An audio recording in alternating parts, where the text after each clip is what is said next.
All right, great. Welcome to the webinar tonight. We are lucky and fortunate to have a very special friend of mine, as well as a great angler tonight, Dave Rothrock, as our presenter for our Spring Nymphing in Pennsylvania program. I was out fishing with Dave last spring, and we had a really good time together, caught some fish together, and had thought about this as being a great opportunity to kind of share his great knowledge with all of you if you haven't got a chance to hear him speak or read about some of his writings already. So a quick introduction here for both of us. If you're not familiar, Dave Rothrock has been fly fishing 58 years, Dave, right? Get that correct? And he's an author, a speaker, a blogger, and which we'll talk about his blog a little bit, and a fly fishing guide, part of the Sky Blue Outfitters team. And if you're not familiar with me, my name is Dave Kile. I've been fly fishing for 40 years. I'm the founder of PA Fly Fish, and it's an online community of anglers in the Pennsylvania region. And I'll share how you can get to that location if you're not familiar with that as well. But it's a great place to share information if you are looking to learn more about the sport, looking to meet up with other anglers, looking to find new locations. It's a great way to do that. So as we get started for our conversation tonight, everyone just please make sure that your microphone is muted. I see most everyone has that, but I hear some background noises. So if you could just double check that for me, that would be great. Turn off your microphones. So it's going to be a conversation. I have basically one slide I want to share with everybody, but and Dave's going to do 90% of the talking, which is going to be perfect because you do want to hear from him. We'll be talking about a few things like some of the seasonal hatches and trout food, types of nymph patterns, some of the wild versus stocked behavior that might run into. Probably most importantly, how to set up a drop shot nymph rig. I was going to say dry, but I'm going to offer you some opportunity to ask some questions. There's a chat feature built within the system, and I'm going to be monitoring that as we're going through the presentation. If you do have a question, probably the best spot for us to approach us on that would be through that channel right there. So please, I'll keep that up for myself as well. And if we have any questions, we'll go from there. So for those of we have all types of anglers on here, I know tonight, everybody from really some seasoned anglers to some people who are brand new to the sport. And I thought I would do just a quick overview for 2 minutes on just kind of the mayfly life cycle. That really is what we're talking about predominantly, not only, but predominantly. And what I want to focus in on is just sharing with you where we're talking about the type of mayflies in their life cycle, what we're discussing. So really, when in the lower right-hand corner, you see there I have a nymph, and basically that's a bottom-feeding aquatic insect. And that's mostly what we'll be talking about tonight, is those bottom-feeding aquatic insects that spend 99% of their lives underneath the water, rummaging around for a variety of food, and that's what the trout eat mostly. We'll also be talking a little bit about the fact they do emerge, and that's a very short process. Typically, they're coming out off the bottom and rising up to the top, and then they do emerge, they become a dun. And that dun is that insect you see, that dry fly hatch that you'll be going after, that they come off. They'll fly around for a few days and then come back as spinners and lay eggs again. But we'll be talking really just about, or Dave's will be talking just about these nymph and emerger periods of time when they're underneath the water. Okay. So with that, I'm going to take us off the slideshow and get us over to Dave. So Dave, I know we wanted to talk about some of the seasonal hatches, especially in the springtime, and maybe you could share a little bit with us what you see as some of the more prolific and some important spring hatches that you like to approach and target. So much of it depends on the streams you're going to fish. I have a lot of freestoners up here that I spend a fair amount of time on earlier season, and most of them have a pretty much, I guess you could say, the gamut of hatches.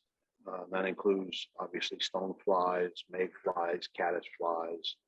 To a far lesser extent, once those hatches get underway, you'd be looking at some midge activity and what have you. Obviously, then we have the limestoners, and you've got some of these limestoners again that have a myriad of hatches. But then, for example, Spring Creek, I consider the exception.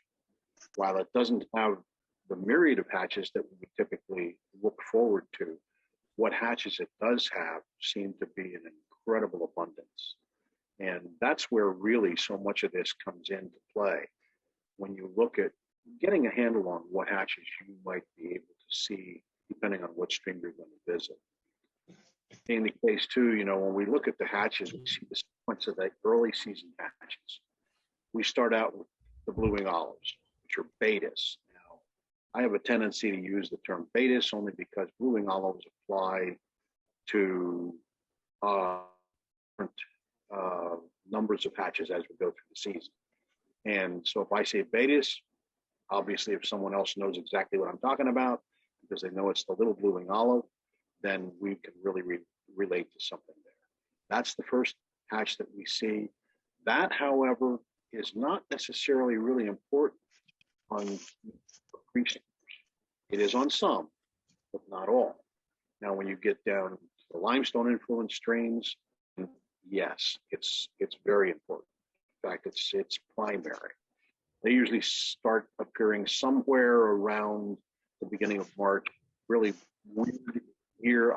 I've seen them already at the end of January, but typically I'm looking for them right in the very beginning of March. That takes us right up to the very beginning of April. And now that our season opens first Saturday in April, it's really benefiting the fly fisher who recognizes the value of and then pursues these hatches, because you'd be surprised how hatch times have actually changed over the years. At least my observation has indicated that being the case. Some of these hatches, where I started looking for them the first week of trout season, was typically from mid-April, right around that time, had actually been over by that time of the year. They had moved to the point that they're emerging. So we're going to be able to see some of that activity really mean something now, again, when we go to those, in particular, those freestoner streams. And you know this too, when you were up with us on Spring Creek, that was, I believe, early April. And of course, we had the Granum. Mm-hmm. And that was a really, really great hatch. Point of clarification is that there's another Granum, or another Brachyscentris, because that's our Granum on the limestones, that we don't typically see on the limestones, but we see on the freestoners. If anyone's ever heard of the apple caddis, that's also a Brachyscentris. Doesn't look anything like a Granum that we see in the limestones, because that one is very, very dark. The apple caddis has an apple to asparagus green body. I used to pursue that on Pine Creek the very first week of trout season. Again, that was mid-April. And then all of a sudden, I didn't see it anymore. And I started scratching my head. And one day I decided to do a little investigating. I went up along Pine Creek. I stopped at a fly shop and said, hey, anybody reporting any rising fish on Pine? This was pre-opening day. I said, yes, as a matter of fact, there's a lot of fish work. I headed up to one spot. Yeah, it was hatching caddis. And so you'd be surprised how some of that has changed. You know, we typically wouldn't have looked at March Browns, for example, as an early season hatch, because we looked for them. When I first moved up to this area in '83, we targeted March Browns somewhere around May 5th. Now we target them for about April 26th. So we see some changes in that regard. Even those who say climate change is iffy, we've seen these changes, and I believe that it has something to do with that. So when you think about, you know, the sequence of events, yeah, we may start out with, for example, the apple caddis. We'll start out with the blue wing olives, but then we move on to some of the really great hatches, the really well-known hatches like Quill Gordies. They'll usually start somewhere around the first week of April. At the same time, you're going to start to see blue quills. Then shortly thereafter, the Hendricks hatch appears. A lot of people go up to the Delaware, go to some other very well-known but larger rivers for Hendricksons. We've got great Hendricksons around here too. We've got a stream that has, like I say, the variety of hatches. We've got some really, really good early season fly fishing to experience. And we've got to throw in tan caddis, early black stones, which is interesting because periodically I'll have someone ask Dave, ever seen trout feed on an early blackstone? I have. Others indicate that they never have. And then shortly thereafter, and at the same time, you're going to see early brownstones start. I've experienced some very, very good fishing to those early stone. So when you put all of this together and you try to wrap your head around it, you better go to the stream with a bunch of different flies, because you don't know what you're going to find on any given day. So give me a little bit of an idea though on, maybe just thinking about some of the major nymph patterns you're going to kind of go with some of this. So we covered a wide range of hatches, and clearly, we know you have caddis coming off early in April and different locations and different times. We have, like you talked about, some of the blue-winged olives, and then the major hatches that move into, as far as in the middle of June. But, if you're going to pick out certain types of nymph patterns to match up with some of those things, generic versus specific, what are some of the patterns that you're going to be talking about to somebody? Some of the best generic patterns you're going to be able to fish, and I've got to state it here, I don't fish a lot of bead heads myself. In fact, one of my newest programs is tying and fishing non-beaded nymphs. But when you look at these types of flies, you can keep it fairly simple. You don't have to get really specific like I choose to do. Pheasant tails, right at the top of the list. Hare's ears, right up there with pheasant tails. And then when you start talking about 10 beaded caddis, for example, there would be a great one to box. Then too, you can think of a lot of this stuff in terms of color. A dark nymph, for example, a medium to dark brown nymph can be very good to suggest Hendricksons. It can be possibly a suggestion for Quill Wardens, but then you want to go more toward, for example, a medium brown nymph. Obviously, olive-colored nymphs. Now, when we look at sizes, those dark brown nymphs that I talked about, size 14. Same thing with more of a medium brown colored nymph. Blue-wing olives, size 18. Then too, you got a little reddish brown nymph, which is the pheasant tail. That's a really good suggestion for blue crows. Keep them in your box of size 16s and 18s, because they're going to be a fish catcher for you. And then too, like I said, the tan caddis. We're looking at mostly very dark nymphs early in the season. And, I read an article years ago when I was a kid. I can't even remember the author's name. It would be right on the tip of my tongue, but my tongue's old, so it's forgetful just as well as I am at times now. But it was always dark nymphs early season, lighter nymphs mid-season. And then we can go to some dark nymphs again in the late season. So you can keep it that simple. Now, when you have an opportunity to actually get to a point where you can either tie or have someone who does tie, or you find a shop that has more specific hatch matching nymphs, obviously that's a choice that you can make.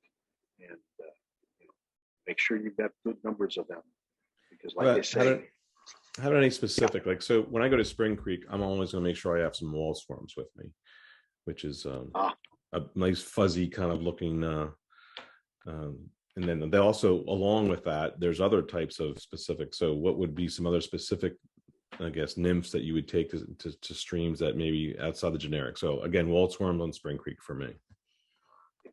And that's a good point, because you heard me say early on that Spring Creek is an exception. Little blue-wing olives are very, very important. Pheasant tails can really produce well on spring.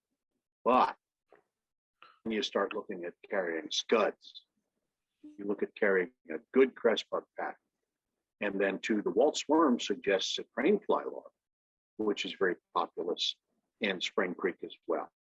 And once you start looking at some of that as a little bit of a contrast to what you're going to see in a stream that has that variety of hatches, that's something more stream specific, and that's an approach you can take to as well. So more the spring fed limestone spring maybe some of the south central area, that's where the crest bugs, sow bugs, things like that would be more commonly used for some of those streams, then, right?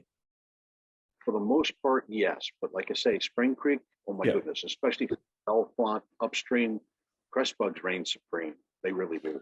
From Bellefonte down, it's So one of the things that I've always learned, and Dave Weaver's always done this with me, or taught me how to do this when I was fishing.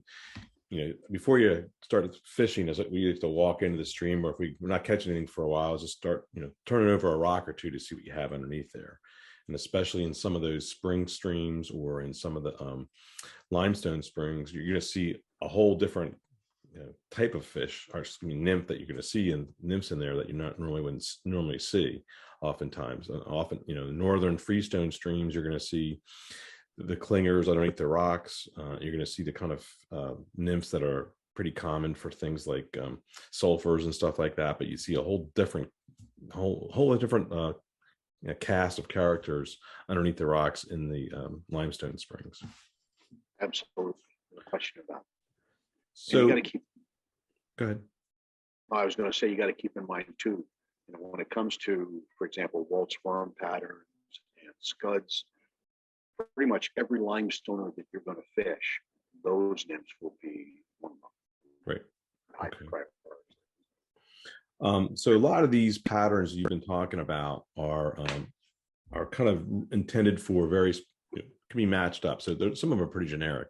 I think that's the one thing that I've found that I really actually like to fish generic nymphs, because they're so it's so good to use on so many different streams. They can cover so many different types of hatches or nymphs that are in the water at that point in time. So some of those nymph patterns that are generic, I do like to fish with a bead head, so I like that one.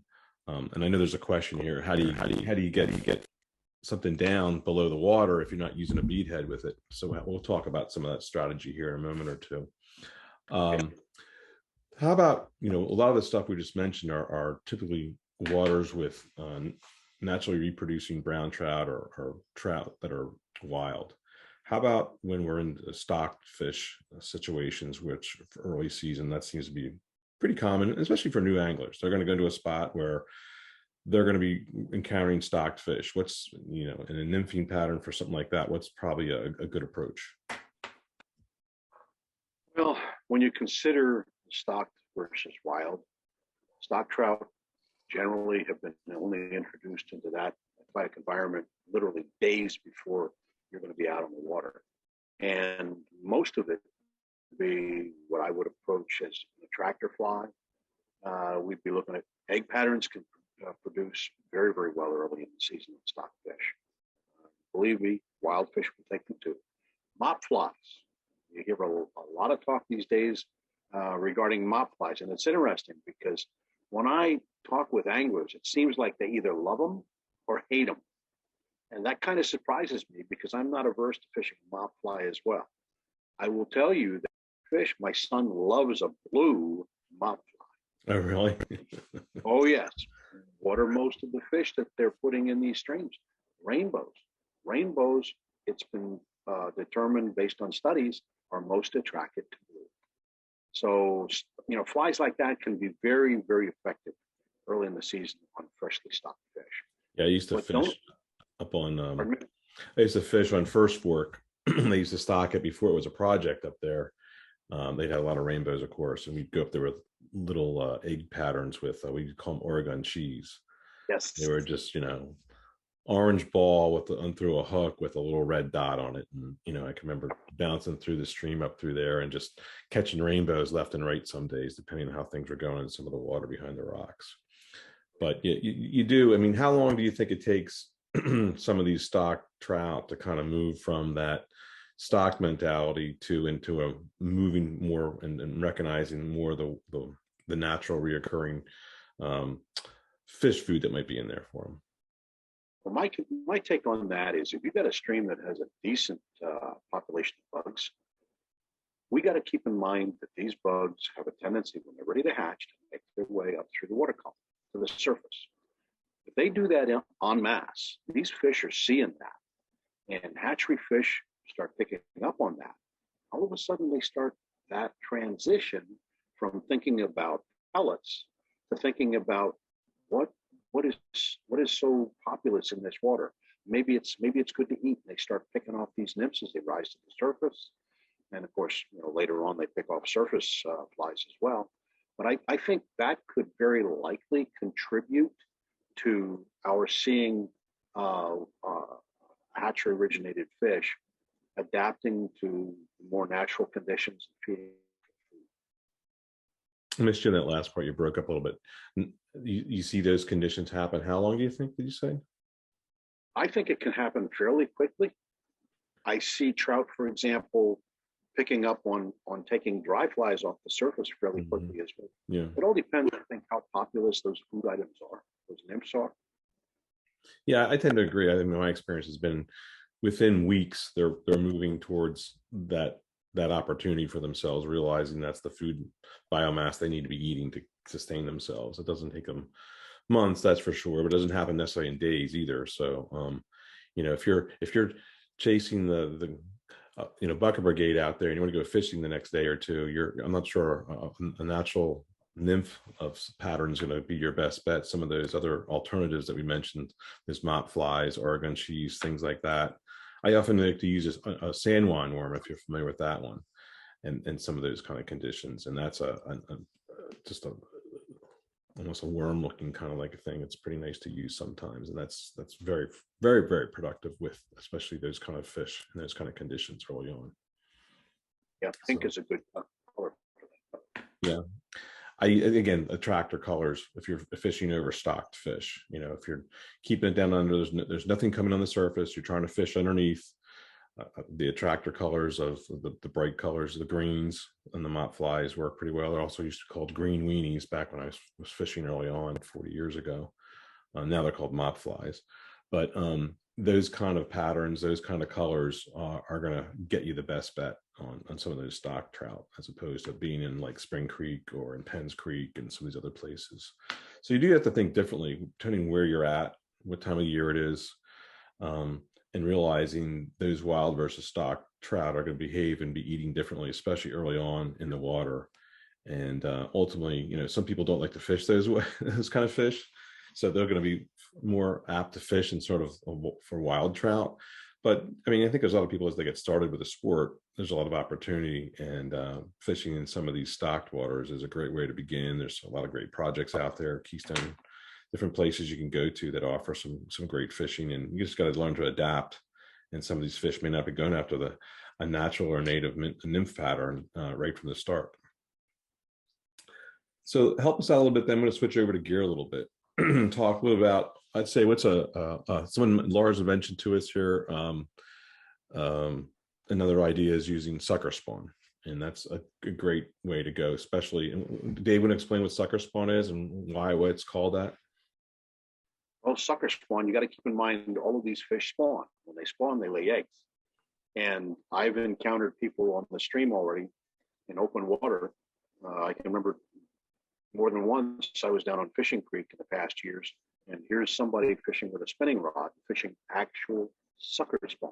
Mm-hmm. So what we're doing is we're suggesting those eggs that a sucker lays, and you'd be surprised how well trout feed on something like that. Yeah. Now you got to keep in mind though too, I believe that so many times a trout is curious, and I'm not saying that they'll always pick up a sucker spawn fly only because they think it's actual sucker spawn. I think they're curious. And they take many, many different items. When they check something out, because of the fact that they're curious, they can't reach a hand out, grab it, look at it, and put it back. They've got to go ahead and do that with their mouth. So I think a lot of times with egg patterns and sucker spawn, because egg patterns can produce very, very well on wild fish just the same. I think that might be part of the reason that they're actually taking those flies. But what they are is actually looped yarn on. And if you kind of, squint a little bit, you can actually almost see how it might suggest an egg cluster. Yeah. So again, for those not familiar with the term, a sucker is a type of fish, and they spawn in the springtime. And they spawn that this yarn you'd wrap up. What colors do you like, Dave? Orange and yellow. Yeah. It's kind of and they kind of look like an egg sac coming down. and the trout will eat those egg sacs as part of a food opportunity for themselves. But to your point, if you've ever got a chance to watch any trout that are just feeding off the bottom, or if you ever pumped the stomach out of a trout, you'll know they'll don't have anything in there. They eat a lot of different things. They'll eat sticks, they'll eat stones, anything that's coming down their way. They're gonna, like to your point, they don't have arms. They're gonna put it in their mouth, and you'll see them spit it back out too. So there's a lot of different things. If you've ever seen videos of trout at the bottom of a stream, they're putting a lot of things in their mouth and spitting a lot of things out too. So they're not that great. I've seen them go after cigarette butts before too. So that's a different story though. They go after corn, don't they, Dave? Pardon me? They go after corn, don't they? Oh, absolutely. I read that in your blog. Yes, they do. I can think back to times when I've taken a lot of wild browns on corn. Years ago when I still fished bait. There you go. Let's get into some gear and some how we line up and things like that. So let's just talk some real basics though. Just no, I'm not going to talk rods or reels just yet, but just sort of talking about if you were going to, someone's getting started, what's the line setup you would suggest for them? Something as simple as possible to get a beadhead nymph on there. And what else do you think? What's the setup you'd want to suggest for something like that? Something really basic. Talk on a regular fly line, which would typically be whatever line weight might go along with the rod that you're going to be using. In reality, you can fish nymphs pretty much with any equipment. Go with the knotless tapered leader. I always say, if you've got a 9-foot 4X knotless tapered leader, you're in the ball game right there. So it's that simple. How much tippet do you like to usually suggest for someone on something like that? Well, typically what I'm going to do, I have a tendency to alter the knotless leader as soon as I get it. I'll cut it back about 1.5 feet from the tip, and then I'll add whatever length tip I choose to use. Now, I have my system set up specifically for either sighter systems or an indicator system. And if I'm using a knotless tapered leader, I'm going to be using an indicator. And at times my tippet will be 5 feet long down to the fly. And then of course I have that piece of X. Typically that's what I'm using. I rarely go below 4X for any of my nymph fishing. I've been to the 6X sessions years ago, and I got away from it once I really started analyzing what goes on in the drift. But what I can do then is I can use different indicators, whether it be, and I prefer the ones that actually have the hole through the middle that you wedge in place with a toothpick like wedge, or I use an airlock, or I use a one strike indicator. And that way I've got knots I can slide up and down. Yeah, that's important. I've been using airlocks a lot lately. I really like those a lot. And for those of you not familiar with that, that's a strike indicator or / bobber for me. And it's basically, depending on the depth of the water, I want to put that nymph down at the bottom. I use this airlock, and it's basically just a small looking little foam that indicator that I can screw on without messing up my line too much. I can just wrap it around there and take it off and on quickly and easily, or adjust it and try to adjust my depth of my nymph as well. And typically I'm going to put my nymph at the very end, about a foot up or so. I might have some split shot in there, and adjust my split shot accordingly based on the conditions of the water. Slow water, don't need a lot. Very fast water, deeper water, I'm going to put more split shot to get it down there. And then I'm going to adjust how much I put my airlock or my strike indicator at the top. And I think for most people, the most important thing is they don't get the nymph down deep enough. Don't be afraid to get it down. And when you feel it dragging or catching, or you feel like you've caught something but it's not there, that's really what you need to get it down there kind of deep. That's most important on a basic setup. And Dave, so if you don't have a bead head, you're using split shot to get it down there is what it comes down to. So you can use a regular, pheasant tail nymph without any weight to it, and then use split shot to get it down there for yourself. But pretty much basically covering it? Yes. With my systems, I use no weight at all in my nymphs. I want to really, I feel I can manage more precisely the depth of my drift by working with split shot. And once you get to know how much split shot weigh, and obviously through experience, you can look at a section stream and judge about what it might take to be able to get deep. And, you know, Dave, you talked about drifting deep. There's no question about that. You really want that fly to be about 2 to 3 inches above the substrate on an average. And when you're down there, that's where the trout are typically lying. Now, yes, there are times they're going to be moving up through the water column to feed. You may be able to have something as an indicator, a flash or whatever, to indicate those trout are not actually on the bottom feeding, but typically you want that nymph to be drifting right there along the bottom. And the best way to do that, obviously, is with sufficient weight. Of course, that's why I use a drop shot system. Great. Well, let's we're talking about that. Let's transition over to that. So I just described, and Dave and I just described kind of a classic nymphing technique with split shot, some sort of strike indicator. There's a lot of different products that are out there as strike indicators. Some people, I didn't for a long time even use a strike indicator. I would just, you know, lift up and what I call high stick across certain water, and I just know the depth that I had in there. Some people don't use any strike indicators at all. I just find it a lot easier for me to judge the depth where I want that nymph to be with a strike indicator on there or something like that. But let's move over into something that a lot of people may not be familiar about, or I've heard about, but not really understand in detail what it is, which is something you like a lot, which is the drop shot rig. When I fished nymphs for years, and I got to say this too, you got to keep in mind I'm a little bit different than most. I started fishing a cider leader back in the mid-1970s.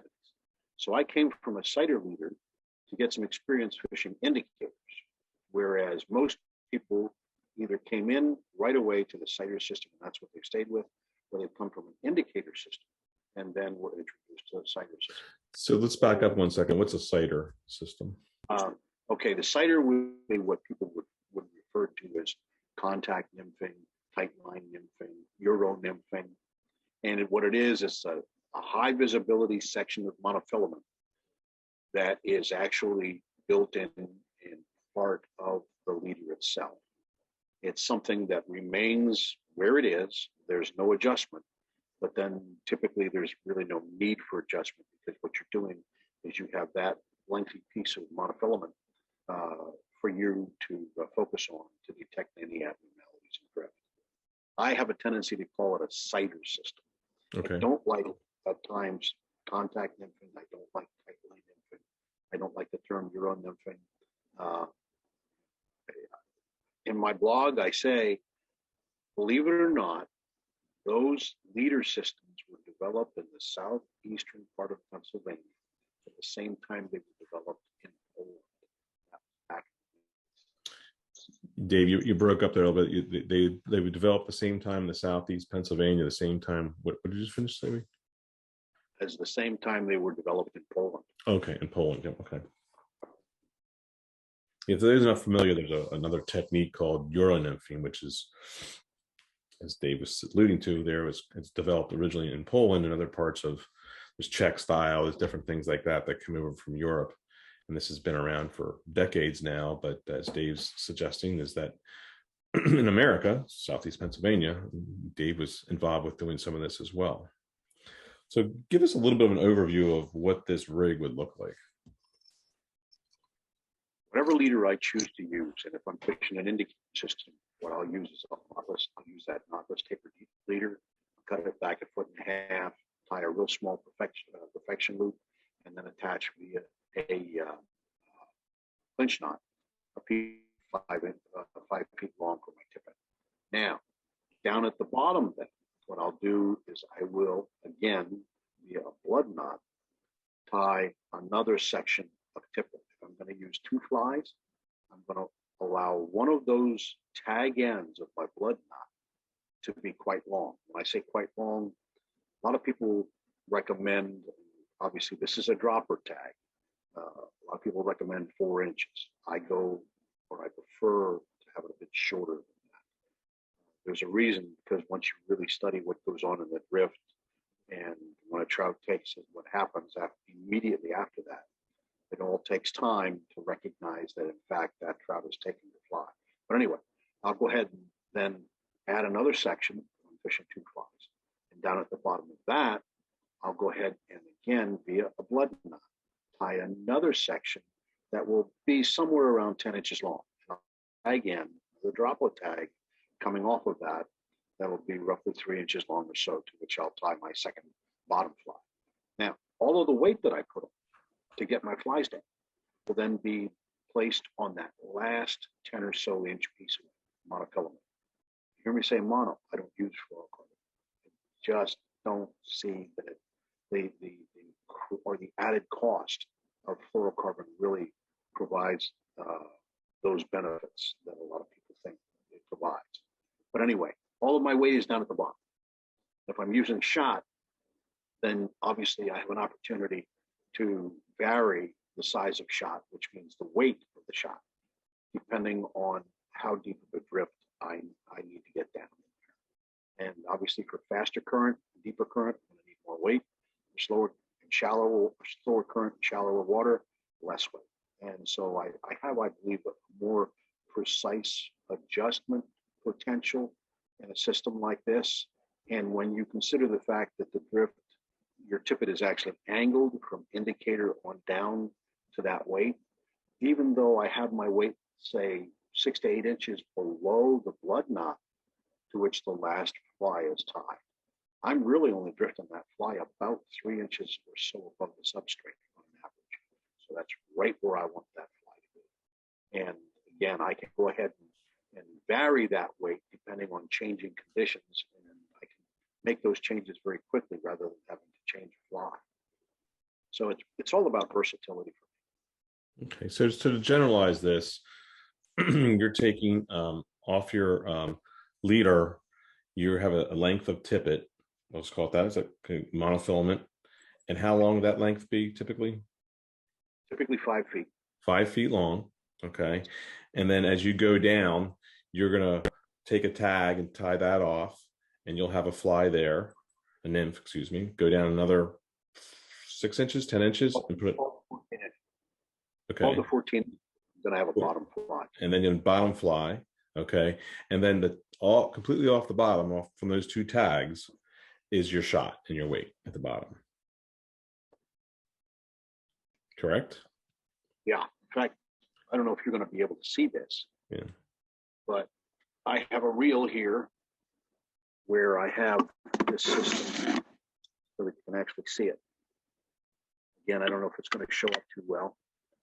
No, it's not going to really show up. There's my first tag right there. Okay.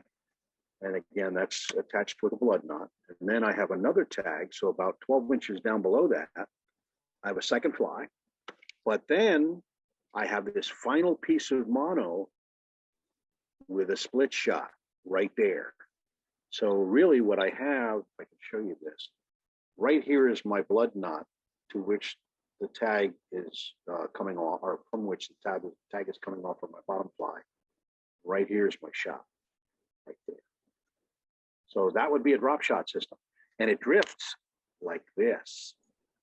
So you can see in reality why, while I have my fly, I'm going to say 5 or so inches above my split shot, when it actually drifts like this, it's only about 3 inches above that substrate. That's exactly what I want. So would you want that split shot to be drifting across the bottom of the stream bed then? Right. You want that every once in a while ticking on the bottom to let you know you're right down at the depth. So what are the pros of that system? Well, first of all, like I say, it's versatility. I have the ability to add weight and subtract weight very, very quickly. Because if you are relying strictly on flies that have the weight built in, once you see a need to make a change, you're going to have to change flies. I don't have to do that. Second of all, because I have the dropper tags, I can change my flies very, very quickly and be able to adapt to changing conditions as I see them, from section of stream to section of stream. So other people sometimes will inline tie flies to each other, just like that, a few 10 inches apart with weight on them. What's the pros and cons of that system versus what you're describing? I think what you're referring to is tying off the end of a hook. Mm-hmm. Is that right? Okay. I don't like that for the simple reason that I have this thing in my mind that with that mono or fluorocarbon or whatever it is coming off of the mid part of that bend of the upper fly, if a trout goes to intercept that fly, I believe that at times that mono can actually turn that hook and cause that hook point to not be in line to penetrate fish flesh, and we miss a take. Mm-hmm. And just a thing that goes through my mind as I analyze what might happen throughout the drift. Otherwise, there's no problem with it. I know a lot of guys who do it. I've done it in the past. It's just that I go with a dropper system. So a couple of questions with that for that rig on the dropper system. Do you use tippet rings, or can you use tippet rings? You can. I don't. Okay. I tell people with tippet rings, I typically would lose every tippet ring before I'd ever get one tied on. Okay. And then with the split shot at the bottom there, do you use a knot to keep that secure on there, or do you just pinch it off? How do you leave the knot on there at the bottom? A knot would actually defeat one of the primary benefits of a dropper system that I had to mention. That is 90 to 95% of the time, when you get hung up fishing nymphs, it's the weight that actually has gotten hung up. In this system, that means the shot down at the bottom. Well, depending on the circumstances, you pull hard enough, that split shot can actually be pulled off that piece of mono that down at the bottom. That can't happen with a knot below it to keep it in place. That's one of the benefits. I lose a lot fewer flies when I fish a drop shot system than I've lost in the past fishing my nymphs with the nymph at the bottom and then weight up above or whatever, or weight built into the fly. So can I modify this system as well, and can I use my airlock on this as opposed to a sighter?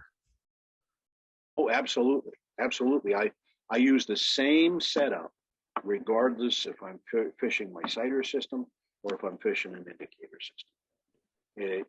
It's applicable to both, and you don't have to vary anything more specifically to whichever system you're fishing. It's fine and dandy with whichever system you're fishing.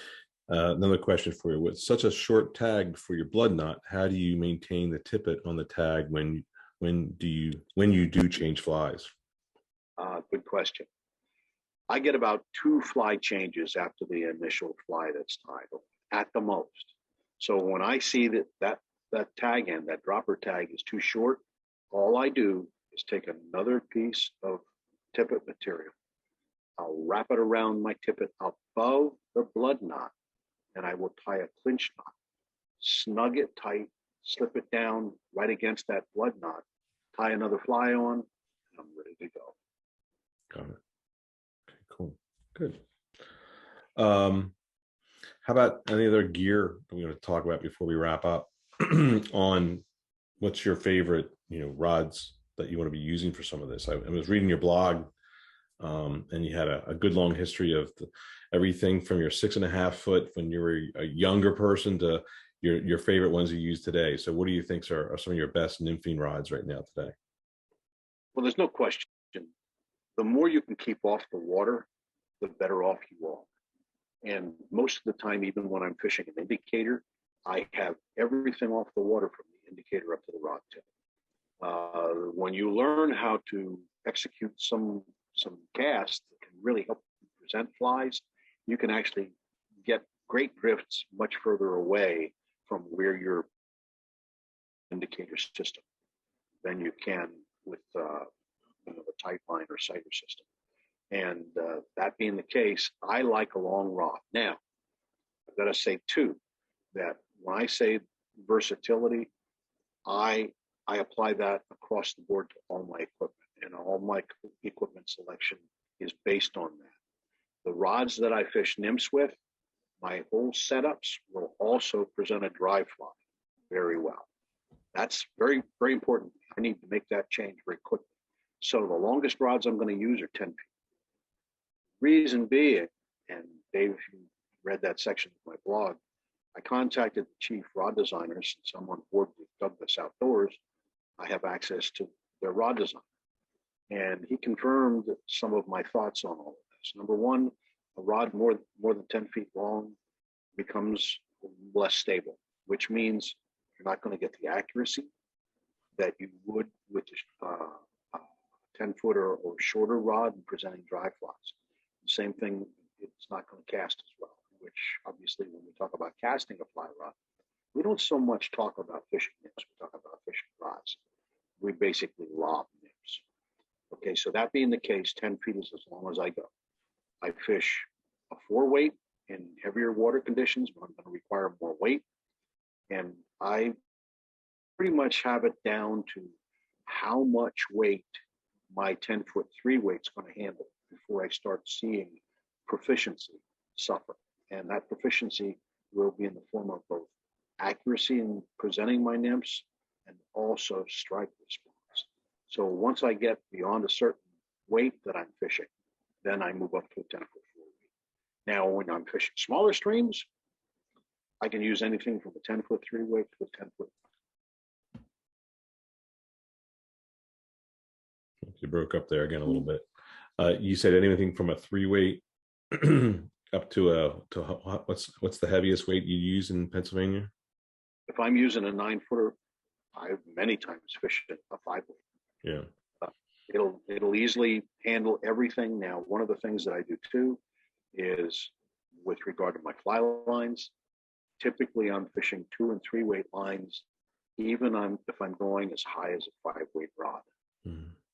They perform adequately fishing not only nymphs, but also dry flies. And like I say, I have my setups very specific. And when I fish these setups, they perform effectively throughout the entire gamut of flies that I might be fishing, excluding streamers. Got it. Right. Sure. Also, then I wanted to ask you too about what kind of line you're using. Are you using sinking? Are you using floating lines? Which one do you end up using for yourself? I use nothing but floating lines. Yeah, I do too. Typically, fishing nymphs, I have no fly line on the water. However, I will feed with indicators.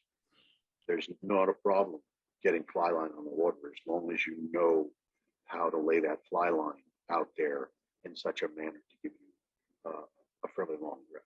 So basically, you can get your rod and reel setup with your 3-weights, your 4-weights, and if you need 2 5-weights, you pretty much have those set for the whole season at that point. You're not switching the lines around.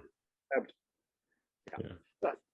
I don't believe necessarily one size fits all. Right. In the fact you're going to have the most benefit in all conditions from one rod, but I will tell you that if I were to choose only one rod, it would be the most popular rod that's sold today. It's a 9-foot 5-weight. 9-foot 5-weight. Yep. That's what I suggest to anybody that's looking to get started. Is pretty easy. Good suggestion for them to get started as a 5-weight 9-foot rod. And they'll be happy for quite a while until they start exploring other parts of the sport for themselves, for sure. Another question, and probably getting towards the end of some of the questions, if we have any more. What is your feeling about the mono rig that has become popular in recent years? I can't cast a dry fly on it. I was contacted by someone who does a lot of all mono rig fishing, and he indicated that he's doing some things with an all mono rig. He thought perhaps that I was also in a position to have that experience, and I told him no, I wasn't. However, I went ahead and constructed a leader that these folks used for the all mono rig, and I proceeded to, since he told me he was presenting dry flies with it up to like 30 feet, I went out and gave it a try. And some would say that I'm fairly well proficient with a fly rod. I would say that. I found it extremely difficult at best to get this thing to turn over a dry fly. And what I did then was, if this person is advocating this to Joe and Jane,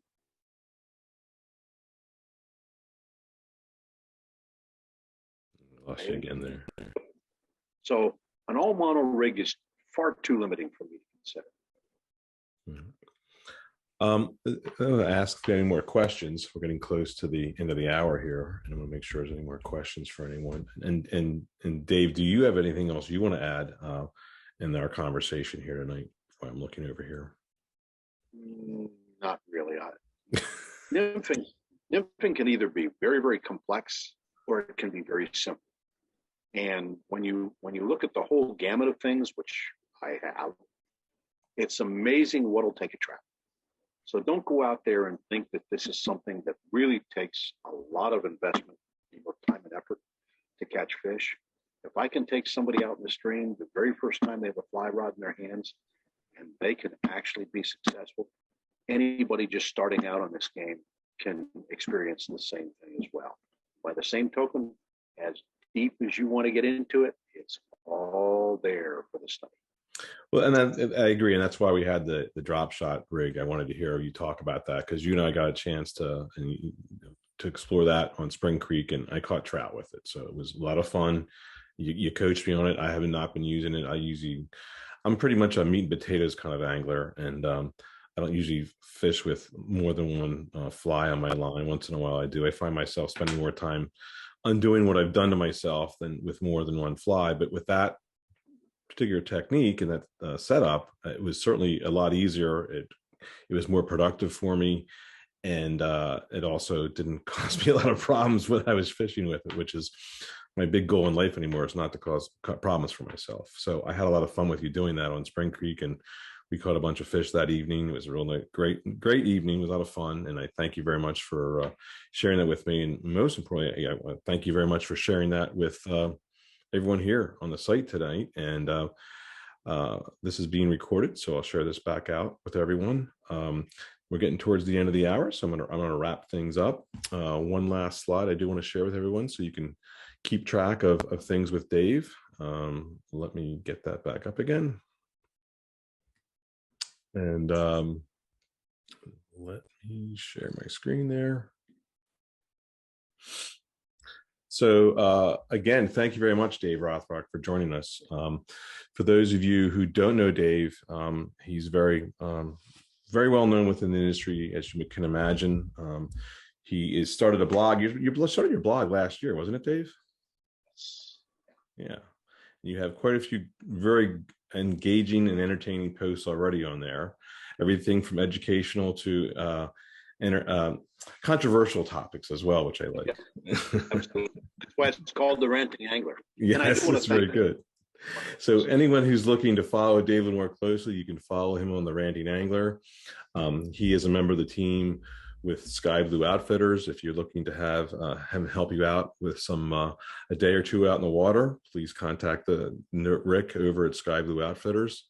And again, as mentioned, my name is Dave Kile. You can find me on PA Fly Fish. If you want to continue the conversation we're having here, please join me on the forum there.